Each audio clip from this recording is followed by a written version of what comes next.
Clase 4 de nuestro taller, La ira y el perdón, de Marta Nussbaum. Clases son. Bueno, creo que entramos ahora sí en la parte más sabrosa, que es el chisme familiar, de cómo lidiar en las esferas que no son teóricas, ¿no? No hablamos de la ira, el perdón, como definiciones etimológicas, sino en ese encuentro con las personas con las que nos rodeamos en el día a día. Yo no creo que haya un espacio más rudo. Está este meme, no sé si es un meme o no, pero creo que es Ram Dass el que dice, si tú te crees muy iluminado, sobre todo las personas, ¿no? De que estuvimos muy influenciadas por la onda New Age y inviertes muchísimo en cursos, en desarrollo personal y en, sabes, de budismo y tenemos malas y tenemos como todos estos símbolos y de pronto vas y te encuentras con tus papás o con la realidad económica y te das cuenta que hay una como disociación, ¿no? Entre que soy un ser de luz y el meme de que los quieres electrocutar a todos o de que te crees muy elevado mientras estás tomando tu clase hasta que llegas a tu casa y te regresas a las emociones más primarias y a los madrazos. Entonces, mm, ¿cómo inicia este capítulo? Página 131 que yo los imprimí porque no saben cuántas veces me ha desaparecido el libro. Pero bueno, luego compro otro y luego lo regalo porque, o sea, se me hace que realmente vale la pena muchísimo leer a esta mujer, más allá de si estamos o no de acuerdo con ella, si nos hace sentido o no su propuesta, es que sea, a mí lo que se me ha hecho fascinante es que me ha hecho cuestionarme que algo que yo pensaba como primario y natural, como la ira, es una educación cultural. Y que estoy como un poco en shock con el perdón, que lo consideraba.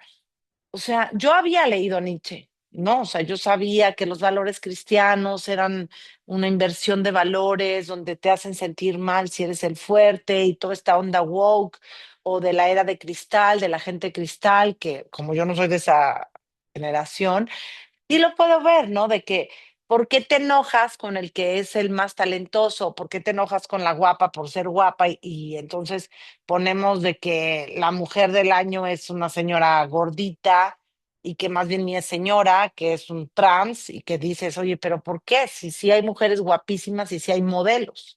Independientemente que todos los concursos de mis universidades están metidos con pederastías y rollos horribles que acabamos de ver en los archivos, ¿no? O sea, ese mundo que creemos que es tradicional, resulta que está sentado en muchos abusos de poder de ciertas personas que lo ponen ahí, pero esas de cuenta como que justo el lugar donde llegan los pescados y resulta que los pescadores están esperándose con su cañita y tú crees que ¡qué sorpresa! Aquí está la comida de pescado. No, no está la comida, o sea, es una trampa. Y ella dice que la ira es una trampa. Entonces, bueno, ayer hablamos un poquito de esto, de la relación del cuerpo con los abusos y con nuestras ideas sobre quién es sexual y quién no. Y creo que vale la pena sentarnos y observar que puede ser que estamos culturalmente colonizados a pensar las formas y las creencias que tenemos son solo cultura, que estamos llevados, guiados como borreguitos y a donde se supone que tenemos que estar para que los que nos comen y nosotros estemos ahí y pensamos que llegamos libremente y estamos siendo guiados.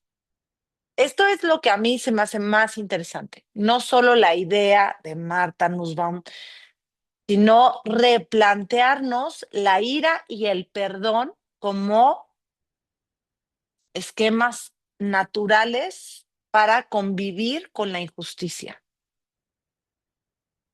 Porque la vida no es lógica, porque no es justa, porque es dura, y así también la creemos y la creamos, mas no sé si es también solo cultura. ¿Ok? Entonces, la única imagen que vamos a tener el día de hoy es esta imagen.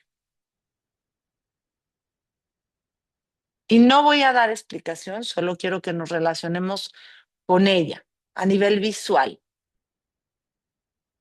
Para iniciar un poquito este capítulo, ella habla de Medea, que es una tragedia griega, una mujer que dio todo por su amor, que se llama Jasón, que traicionó a su papá, que robó los tesoros de su pueblo, que hizo pedazos a su hermano y dijo, riéguenlo en el mar, porque así mi papá ya no nos va a perseguir cuando ya iban escapando, porque como en Grecia era tan importante enterrar y hacer la pira funeraria, bueno, más que enterrar, sino que hacer la celebración funeraria con el cuerpo del difunto era muy, muy importante.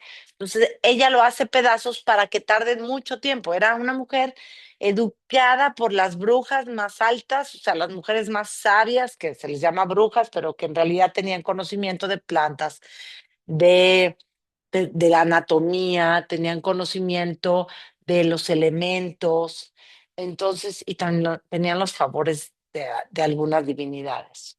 Esta es Medea, es una mujer muy poderosa, muy enamorada, que ayuda a Jasón a lograr muchas metas, lo lleva al éxito. Pero de pronto están teniendo mala suerte, tienen muchas aventuras, no me voy a entretener tanto. El punto es que Jasón, cuando ya no le sirve Medea, porque llegan a una isla, ya no traen recursos, traen dos hijos, la cambia.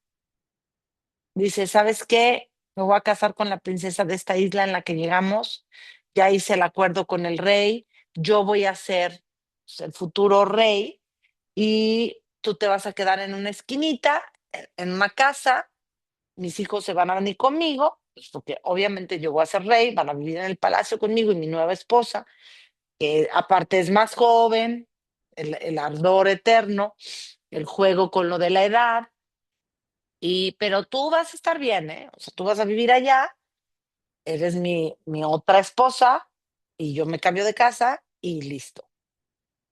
Y entonces Medea empieza con la ira y con la furia y con la rabia y con la injusticia y empieza a decir, no lo puedo creer y qué es esto, y empieza a sufrir profundamente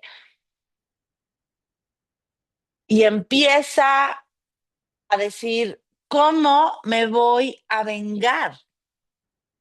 O sea, la ira, como la estructura en que ella la presenta es, hay un acto injusto, real, hay una persona que es el perpetrador y está la persona a la cual se le vierte esa injusticia, ¿no? O la que sufre por esa injusticia. Entonces, la persona que está sufriendo la injusticia recibe el primer encontronazo con la ira, que es una señal de que se está perpetrando una injusticia. Hasta ahí, hasta ahí Marta Nussbaum dice, o sea, es normal que esta mujer Medea tenga ira. O sea, porque la acaban de tratar como desechable, ella traicionó, perdió todo, perdió su camino, sus amigos, su familia, es una migrante, está de extranjera en una tierra, no tiene dinero, sus hijos se los van a quitar, o sea, dice que en el 2013 en Chicago se presenta esta obra porque hasta mi amada María Callas hizo una película de Medea. Y entonces en el 2013 hacen en Chicago una gran obra acerca de la ira de esta mujer. Y de ahí lo que considera Martha Nussbaum, y con lo que yo voy a insistir mucho, es el pensamiento mágico de que haciendo sufrir al otro, en este caso Jasón, que es el marido que la deja por la otra, haciéndole que a él le duela, a mí se me restituye mi estatus, porque yo digo, ya bajé de estatus, pero si yo lo bajo aún más, él queda abajo y yo ya vuelvo a quedar arriba. O sea, restituye su estatus. O también otro pensamiento mágico de la venganza es el dolor. Si le duele más que a mí, yo voy a estar mejor. Martha Nussbaum está en contra de esto por completo, diciendo, no, no, no, no. O sea, ese pensamiento nos ha hecho mucho daño como humanidad. De nada te sirve que el otro tenga dolor, de nada sirve. Lo que deberíamos estar enfocándonos es en que Medea recupere un espacio personal que no esté al margen de él, que ya no se relacione con él, que siguiera con su vida, con su magia, que siguiera aprendiendo, que tuviera un regreso, una nueva relación, pero no. Ella se queda clavada en el daño, en él, y se queda anclada a él. Esto lo vamos a ver en una de las partes que vamos a tratar hoy, porque vamos a hablar de la ira de los padres a los hijos, luego de los hijos a los padres, luego de los cónyuges y uno de las iras más profundas, que es la ira contra uno mismo. Pero todo esto lo podemos ver en este juego de Medea, porque a Medea se le ocurre aparecerse en la boda, el día de la boda, que de ahí nace Maléfica, cuando se les aparece, pero esto también viene de esta diosa de la discordia, que le llaman Iris, que se aparece en la boda de Peleo cuando no la invitaron en el Olimpo y les da la manzana de la discordia. Todo esto de Maléfica ya viene de estos mitos. Tú no me invitaste y yo me aparezco. Y ella se aparece y le dice, ¿conoces a tu esposa? Le pregunta a Jasón. O sea, ¿qué no me conociste? ¿Sabías con quién dormías? Y avienta el regalo. Ofrenda las dos cabezas de sus hijos, lo que más ama Jasón, dijo, porque yo ya no le importo. Lo que me pase a mí, a él ya no le importa. Es más, si desaparezco, mejor, le soluciono la historia. Pero los que sí le importan son sus hijos. Aquí están sus cabezas, están muertos, arden dolor. No solo con eso, sino que aparte les hace otro regalo que es una capa y la novia para la novia y se incendia. Y el papá queriendo quitarle la capa a su hija se incendia también. O sea, mata a todos, mata a su hijo y se va. Y se va se va en un carro porque su abuelo es Helios y, y se la lleva en un carro, ¿no? En el carro en el que se pasea el sol por el, por el por el cielo, ¿no? Entonces, ella se va y Marta nos dice, en este juego de hacia las alturas, pero no es que se va hacia el paraíso, o sea, sino que se eleva en el estatus, o sea, como te dejo a ti con tu tragedia, lo deja vivo y ella se va. A partir de aquí podemos hablar de la ira y su ceguera en la venganza. Empezamos con esta historia, que es una tragedia, y vamos a ir hacia ese lugar en el que propone Marta que constantemente vayamos hacia otro, otra dinámica que es la transición.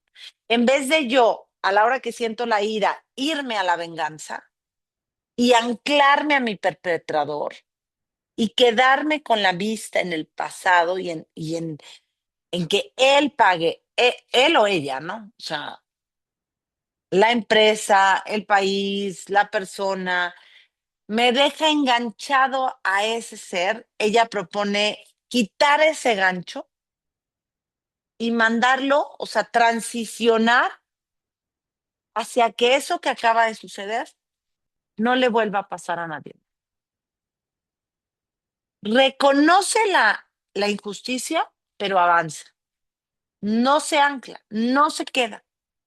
Y esa para ella es como la venganza más dulce. Pero no, o sea, nos invita a relacionarnos como un rey o una reina con mucha generosidad. Este es un salto, que a veces usan la palabra como un salto cuántico.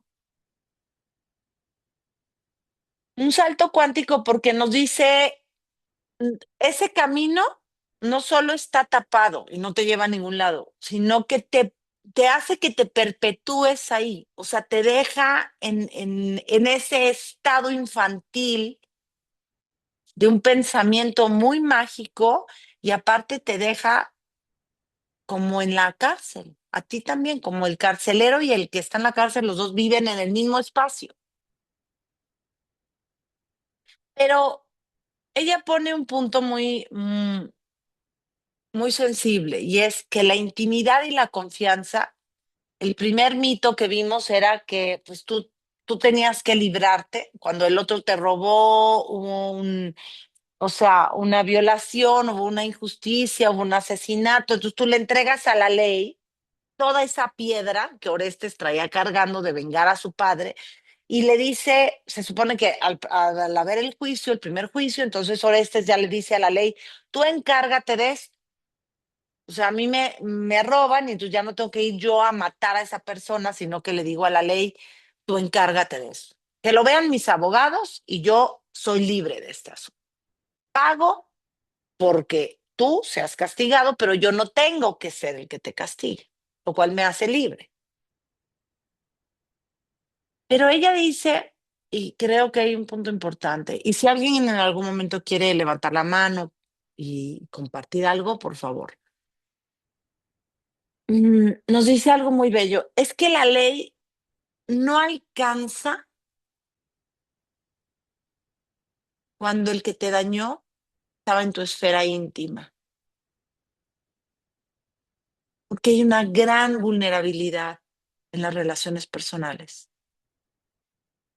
Hay gente que dice que incluso ven que hay ciertas religiones, por ejemplo, los judíos, que tienen sus propios juicios, sus propias cortes.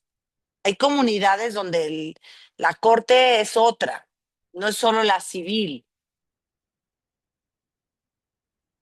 Hay un nivel de confianza que causa un profundo daño en la persona y que aunque la otra está en la cárcel, hay un daño y una vulnerabilidad en el núcleo del ser humano. Y a mí se me hizo muy bello que ella lo ponga, el quiebre en la relación íntima. Y esta parte en la que ella pone, yo voy leyendo, yo les voy compartiendo como ahora subrayé muchísimas cosas en las que más que ponerlas allá, porque la imagen se me hizo tan hermosa, que dice en la página 136 en el primer párrafo, cuando nos lastima alguien a quien amamos, no existe un lugar al cual ir excepto nuestro propio corazón. Y es muy probable que sea bastante desagradable lo que tú encuentres ahí. Nuevamente, la impotencia puede desviarse fácilmente hacia la ira, que da la ilusión de agencia y control.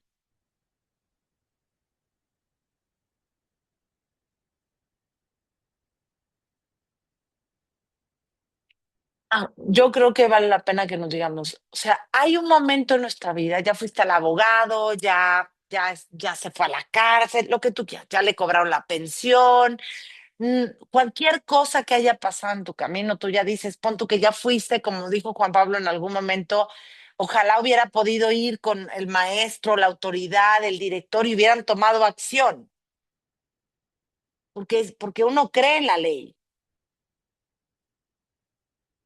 pero luego la ley solo aplica para unos y para otros no, y afuera y adentro, y en el colegio, y hay un padre que sigue a mi mamá que también habla de muchos abusos que él vivió en un monasterio, era un seminarista. Y es muy fuerte porque, o sea, estás en espacios donde estás esperando que el papá o la mamá te ayuden con tu hermano, con tu compañero, y resulta que no. Y que a veces uno tiene que sobrevivir a base de anestesia, a base de aguantar, a base de venganza. Y luego hay un momento donde es esto, donde no hay otro lugar al cual ir más que a tu propio corazón, porque el juicio va a librarse ahí.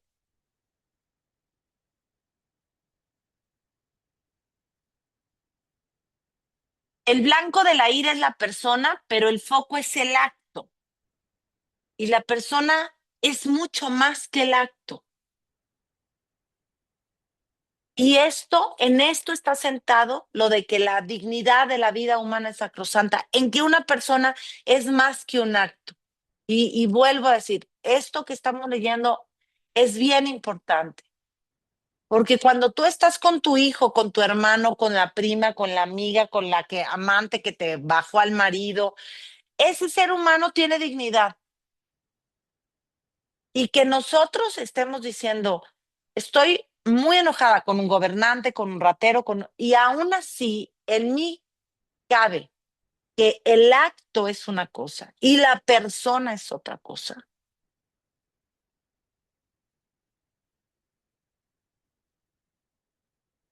Eso es a lo que en muchas ocasiones apelamos como humanidad.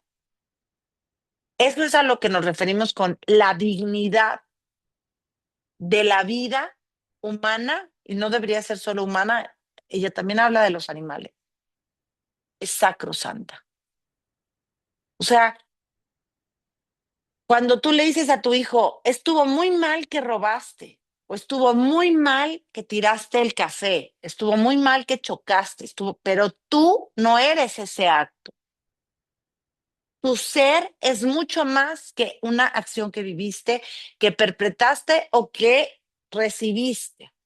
O sea, seas el ratero o el robado, tú eres mucho más que esa situación. Esa fue un acto. Y esto es algo que está en la psicología, que está en la ley, en lo que se sienta la humanidad. Página 136. Esta fantasía de que me da control, o sea, esta parte de decir, da la ilusión de agencia y control. Y ella pone, la ira lo que nos da una señal muy clara de que algo injusto acaba de pasar. Y ahí debemos de poner la atención. Esto está mal. Y esto no debe de poder pasar. No debe de pasar. No debe de ser posible. Es útil como indicador.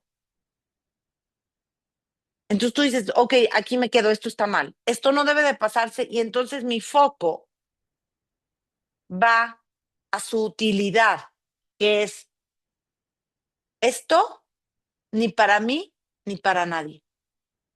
Y mi energía va a que esto no vuelva a pasar.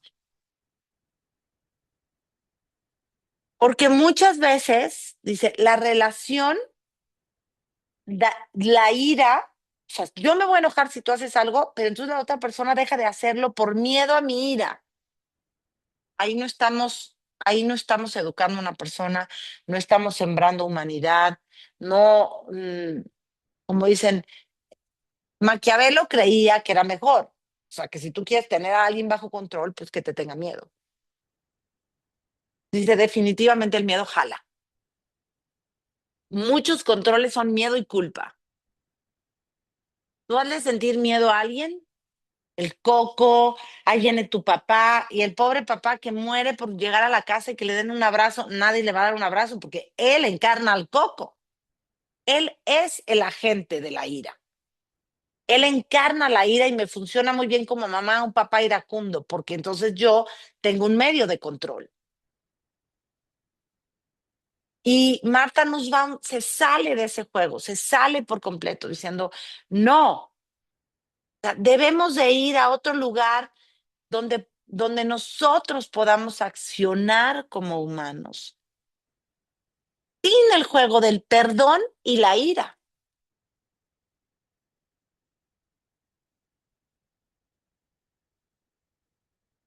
Porque dice que estos falsos valores con los que nos manejamos se presentan en la familia. Y entonces nosotros aprendemos la ira, como yo les pregunté en la mañana, vamos acerca de nuestras creencias de la ira. Y esta parte en la que dice, muchas veces un hombre o una mujer se enoja por normas sociales, pero no por injusticias reales. Y esta parte era, como a mí se me hace central, página 139, nosotros todos somos criaturas de nuestra época, lugar e ideas. Entonces un papá se puede enojar con su hijo y puede jugar al sometimiento y al rollo sadomasoquista con su hijo y con su esposa.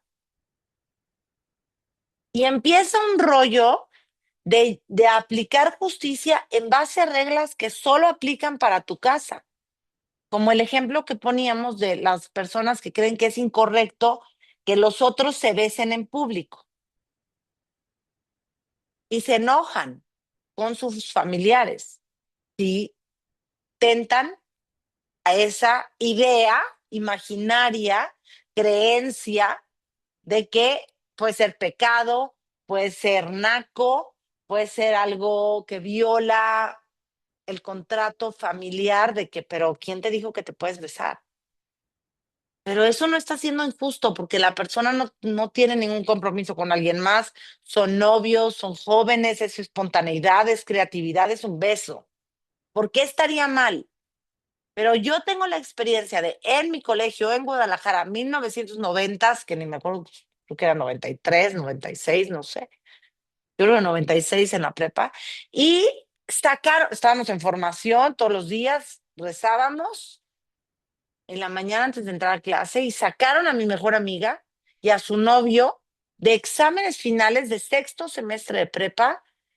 Y yo, ¿pero por qué te hablaron? No, no sé. Sálganse, fulanita y manganito, sálganse. Y era porque se habían dado un beso. Enfrente del colegio había un Walmart, una cosa. Y un padre los vio besándose, castigados.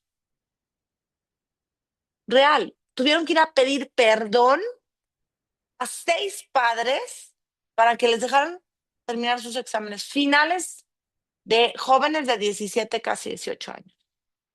Esto no violaba ninguna injusticia, no había ninguna injusticia real, era solo una norma social y un abuso de poder porque están en una cuadra enfrente.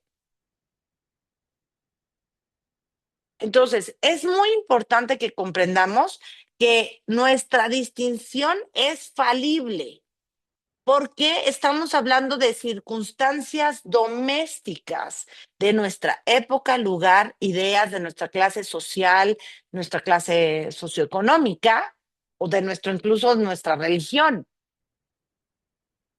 Y esto es importante ponerlo sobre la mesa, porque la culpa, el resentimiento, la ira, el perdón están relacionadas muchísimas veces con creencias ridículas. No para nosotros, ridículos los otros, pero nosotros somos los otros para ellos. Entonces, este juego de la monarquía del miedo tiene mucho que ver con la ira, porque el papá insiste constantemente en decir, recuerda que yo estoy arriba, tú me tienes que tener miedo, miedo económico. Yo en el estatus, yo estoy arriba, esta es mi jerarquía. O puede ser la mamá, o puede ser los hijos. O sea, las personas todo el tiempo estamos jugando en las jerarquías y si no, vean las sillas. O sea, parece una broma, pero están las sillas. Parece un juego de las sillas. ¿Quién se sienta dónde? Y cómo está la jerarquía y no comemos hasta que llegue tal. Y cuál es el hijo favorito de la mamá. A veces es esto, a veces es el juego del control y del poder. Y por eso ella le pone falsos valores sociales, la vergüenza y el control.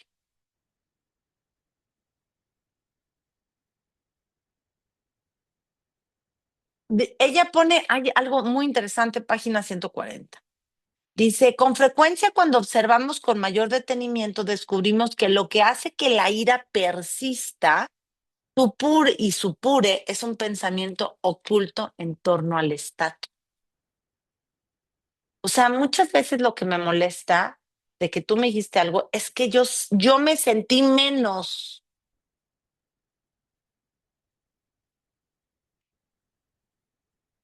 Tú no hablas hasta que yo termino, pero no tiene tanto que ver con realmente el que yo quería expresar algo, sino en que mi estatus aquí es que yo soy tu mamá y tú te callas, o en que yo soy tu hijo y yo sé mucho más que tú.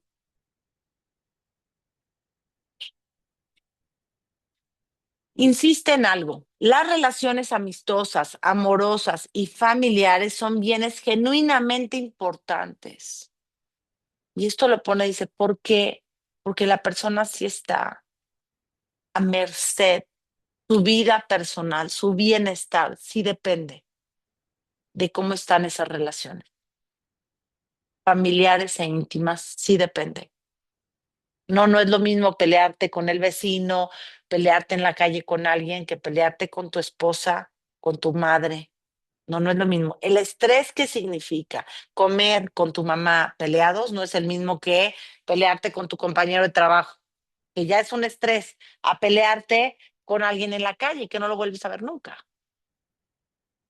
Por eso dice que las injusticias que ocurren en el contexto de las relaciones de intimidad y confianza son una preocupación muy seria. Con frecuencia habrá ocasiones apropiadas para el miedo, la esperanza, la alegría, la aflicción y la ira, cuando menos bien fundada. Y hay que enfocarnos en ello. Ella dice, para el bienestar de la persona es muy importante cuidar su círculo más cercano y darle la importancia y darle el tiempo que eso requiere para salir de la ira de los juegos de control y de estatus con los familiares cercanos.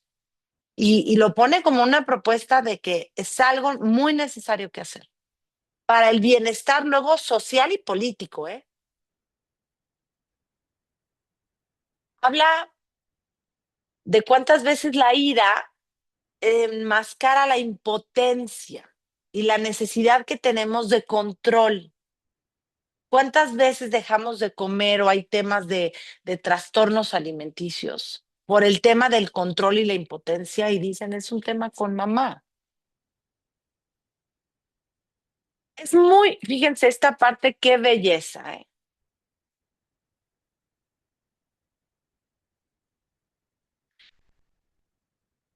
144. Segundo párrafo. Cuando los padres aman profundamente a sus hijos, les desean lo mejor y no están en las garras de una concepción distorsionada de las relaciones padres e hijos. Existen dos maneras. Es necesario hacerlo. La primera, una inversión indirecta del yo. El hijo se considera una extensión o una continuación del padre, una manera de cumplir las metas parentales. Creo que esta queda muy clara en el Cisne Negro, cuando la mamá no pudo ser la bailarina que ella soñó y avienta a la hija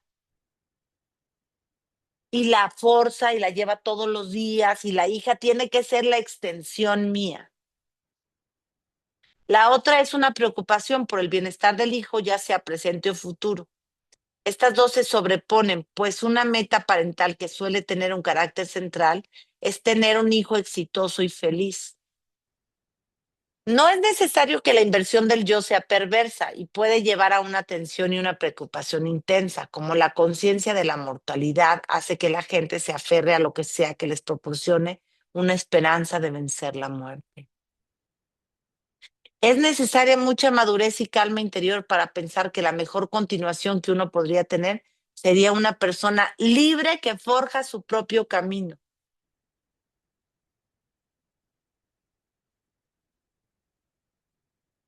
Dice, unos padres que se preocupan excesivamente por el estatus y el control sentirán que la ira está bien fundada en muchos de estos casos. El padre se enoja y piensa brevemente que su hijo es un infractor que debe sufrir, porque si no, no va a cumplir sus metas. ¿Cuántas veces hemos visto a los papás que o metes el gol o te ponen la gritiza o el fajo o, o si no sacas la calificación porque me están midiendo a mí?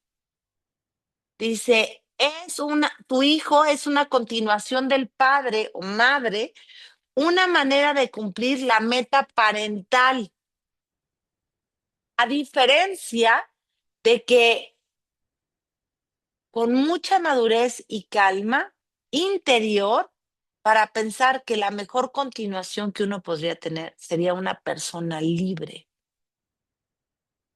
que forja su propio camino.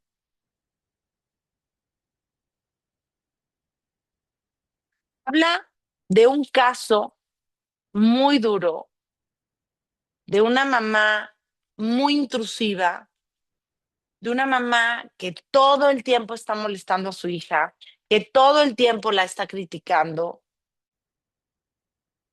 y que empiezan ellas dos en un juego de ira y de venganza.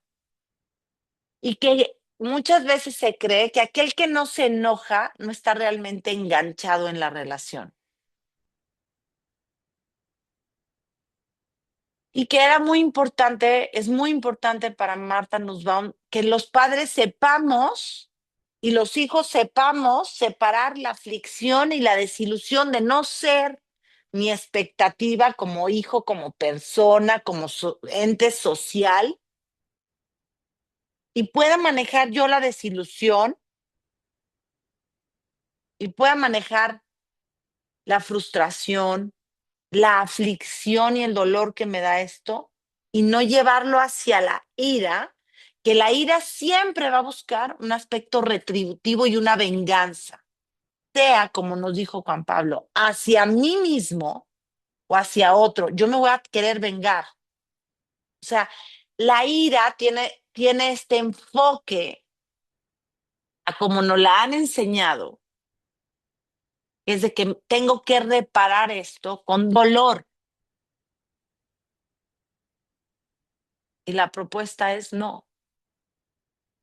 Y ponen el caso de un hombre que pone como pastoral americana, se llama La hija pródiga de Philip Roth, un hombre dotado, exitoso, decente, racional, que se casa con la Miss del pueblo. Miss me refiero a la más bella, no la Miss de maestra. Pero, o sea, una familia muy linda, todo funciona, todo es perfecto, pero el problema es la rebelión adolescente de su hija, que en una protesta iracunda contra la guerra de Vietnam, ella empieza a hacer como que la guerra contra sus papás, pero lo lleva hacia el sistema, hacia el gobierno y la guerra, y tira una bomba en un tema de correos, en un local, en una oficina local de correos, y mata a una persona. Y entonces ella empieza a huir y en el camino de ir huyendo mata a otras personas. Y entonces el papá la encuentra, pero vean qué bello. Dice, después de pasar años huyendo, después de matar a 3 personas más, su padre la reencuentra, oculta en un cuarto miserable. Ella lleva, página 146, una vida de penitencia autoinfligida, como asceta Jainita.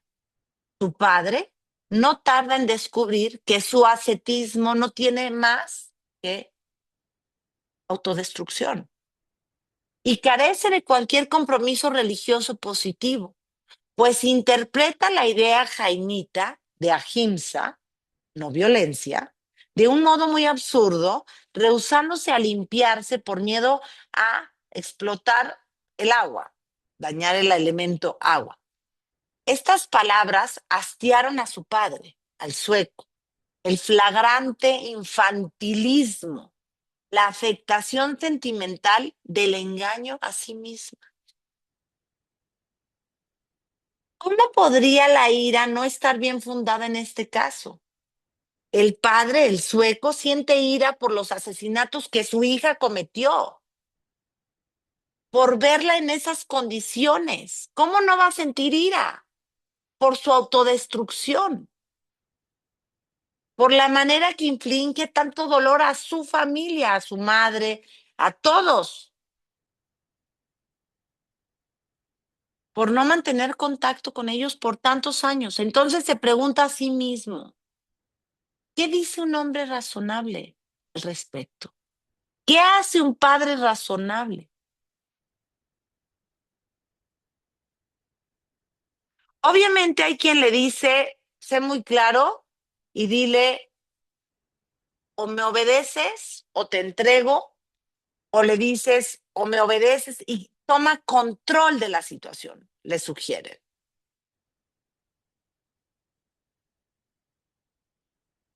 Dice que él tiene un momento de un terror espantoso ante la autonomía del otro ser, que en este caso es un ser que él ama, es su hija, y se enfrenta al espanto de su terrible autonomía. Todo es una tragedia, todo es insufrible. Luego, cuando le cuenta a su hermano Jerry sobre el encuentro que tuvo con su hija, simplemente se quiebra en un derramamiento de aflicción y se entrega a la aflicción. Miren qué hermoso párrafo.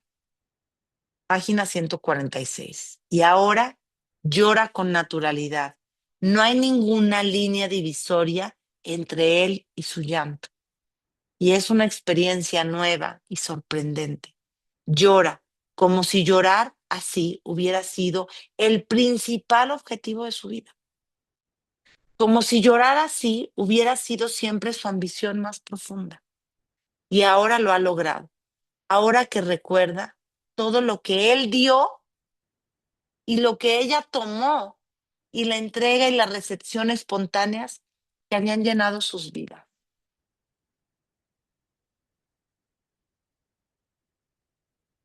Esto después de que él le abre la boca y le dice, dime por qué lo hiciste. Le arranca el velo, le ordena que hable y luego cuando ella no obedece al abrirle la boca a la fuerza, queda claro que en ese momento quiere que sienta el dolor que sus acciones han infligido a otros.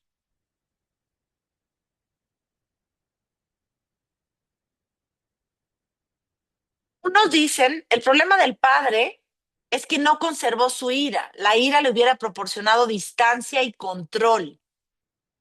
Esto es siempre lo que propone la ira, lo que ofrece la ira.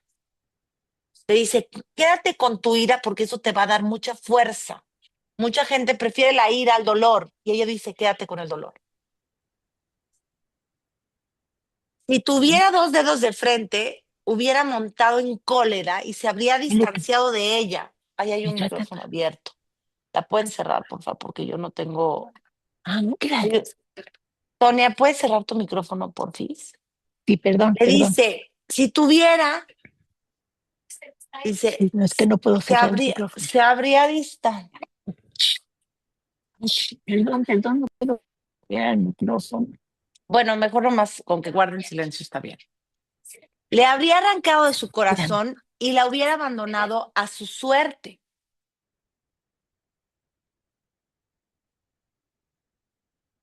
Pero él no lo hace. La ira es una manera de no sentir impotencia. de tomar el control y en este caso la ira habría eliminado una fuente de dolor intolerable. Página 147. Porfa, volvamos a ellos. ¿Cuántas veces elegimos la ira porque el dolor es infinito? Qué bella la ira, qué bella que nos permite sacarnos un instante del dolor, un momento de ese dolor.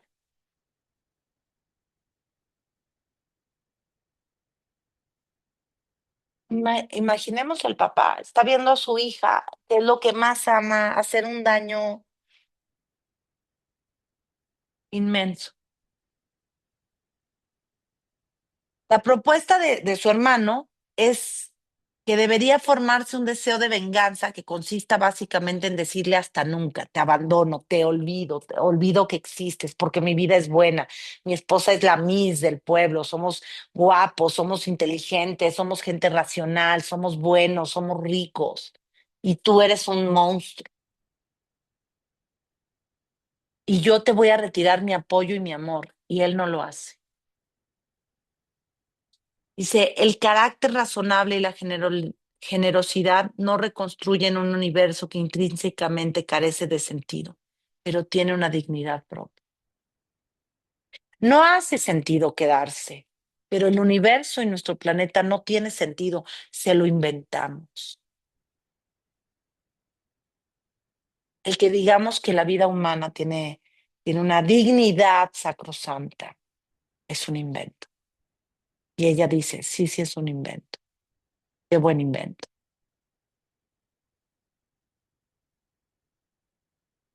Qué mejor que elegir otro lugar como la compasión y la generosidad.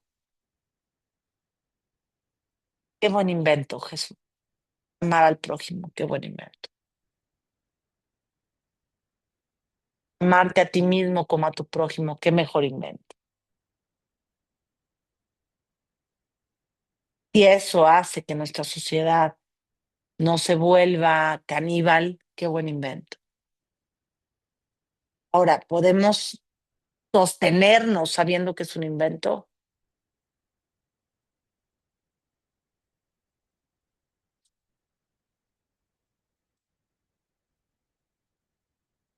Él se queda y la visita en su miseria, no la acusa, no la entrega, le lleva comida, la deja en su terrible autonomía, la deja, pero no la abandona. La deja, pero no la abandona.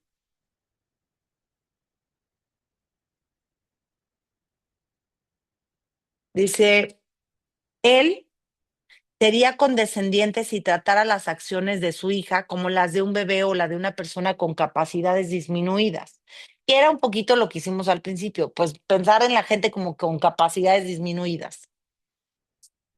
Atribuir una responsabilidad completa al hijo indudablemente es algo necesario para el respeto, algo que a su vez requiere reconocer la seriedad de las injusticias de sus actos.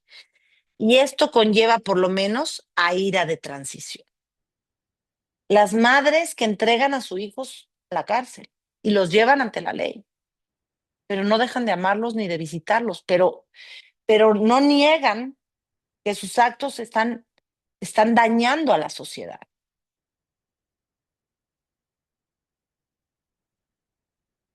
Dice, me enoja porque te amo y quiero que prosperes y hagas cosas buenas. Te veo como alguien capaz de hacer cosas mucho mejores que este acto. Y espero que lo dejes atrás y actúes mejor en el futuro. Esto es la propuesta, esta es la propuesta que Nussbaum, porque yo ya no sé ni cómo vamos en tiempo, ya no sé dónde deja el teléfono, pero qué horror, ya son 11:54. Es que básicamente en la ira de transición no hay sentido de superioridad moral, no hay un perdón, no hay un, es como el hijo pródigo, no estás jugando a humíllate, a reconoce. Yo les voy a mandar como que varias propuestas que pone una psicóloga muy reconocida de que nadie nos enseña a pedir disculpas y a pedir perdón, y hay que saber pedir perdón, y hay que reconocer lo que estuvo mal, y hay que darnos cuenta que le hicimos daño al otro, hay que nombrarlo, hay que tener empatía, y luego hay que disculparse, y luego hay que decir que nunca más lo vas a volver a hacer. Y aquí lo lleva hacia otro lugar, a entregarle al otro su existencia, a entregarlo a la ley y a decir, yo no voy a quedarme enganchado contigo en el control sobre tus actos. No me voy a enganchar. Te puedo acompañar incluso en tu autodestrucción, hasta donde yo pueda. Pero no me voy a mudar a vivir contigo. No me mudo a tu desgracia. Pero no eres este acto. Y es muy bello lo que el padre le pone porque le dice, me enoja porque te amo y quiero que prosperes y que tengas una buena vida. Te veo como alguien capaz de hacer mucho mejores cosas. O sea, no te veo como un bebé, como un tontito, no te veo como alguien a quien disculpo porque él no sabe lo que hace. Sé que sabes lo que haces, pero sé que puedes mucho más que esto, que es puro dolor,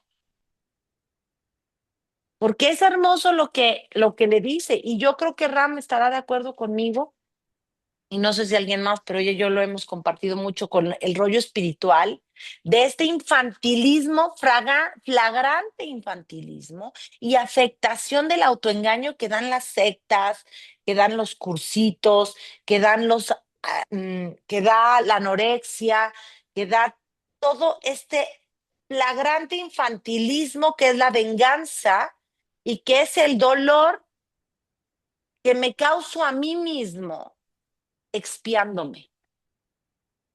Es culpa. Alguien se tiene que ir, yo le entiendo, porque apenas voy en la primera parte, que es la ira de un padre hacia su hija, un padre que ha dado todo, ¿no? Porque casi siempre dices, chin, la regué, bueno, yo no estaba, si estaba, no, por tu culpa.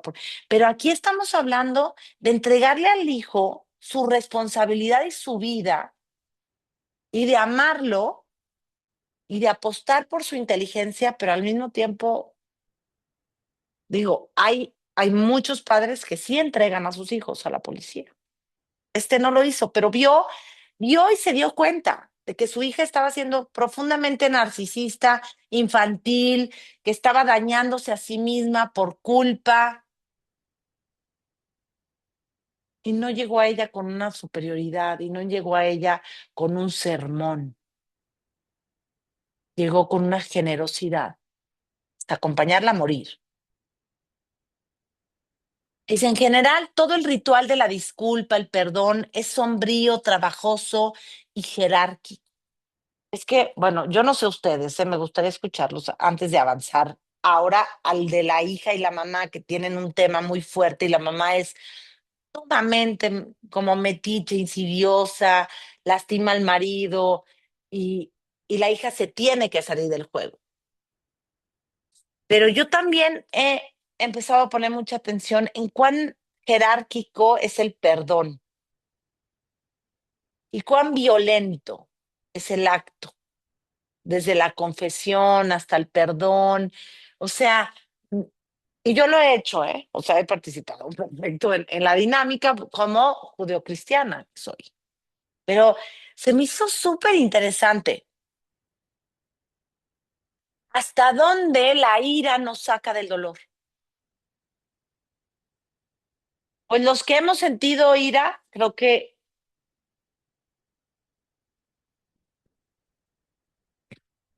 yo puedo entender a Medea, porque claro que sí siento que es más poderosa la ira.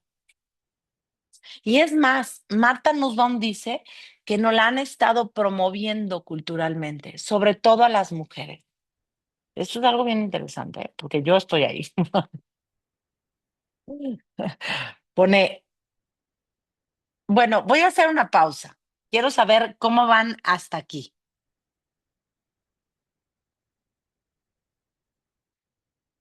Quiero saber si alguien quiere compartir algo, ¿Cómo vamos? Hola, yo Juan, voy muy bien, muy Juan interesante. Pablo, Hola, Pati. ¿cómo estás? Me encanta que nos acompañes, que nos completas la visión. Por número uno, eres hombre, pero número dos, eres otra generación, así que todas las aportaciones de todos nos enriquecen muchísimo. Pero vamos bien, tiempo, opinión, ¿quieres compartir algo? Todo súper bien. No, de Va, momento no, me espero al final para compartir. Gracias. va. Antonia, Sonia, Ram, no veo quién más está por ahí. Yo Yo también, súper muy contenta y sí, igual. hasta el final. Gracias. Va, seguimos. Ok, Sí, yo también, porque están tomando clase de piano y hay mucho ruido, mejor lo espero al final. perfecto. Bye. De igual manera, yo igual al final me espero. Muy bien, continuamos. Nos vamos ahora, o sea, este es el manejo y el ejemplo de un papá que entrega la responsabilidad a su hija.